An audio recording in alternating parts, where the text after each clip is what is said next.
Pernah gagal mencalonkan diri menjadi calon legislatif atau caleg dalam pemilihan umum 2019, Vicky Shu masih aktif di dunia politik dilansir dari Tribun News.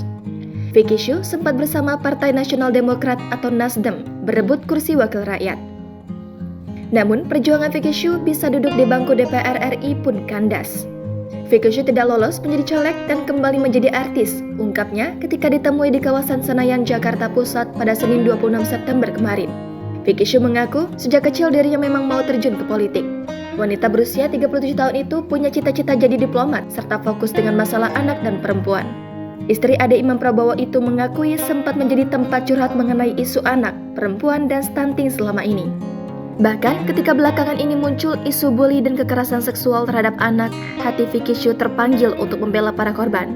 Lantas, apakah Vicky Shu kembali nyalek di tahun 2024? Ia pun tak bisa memastikannya.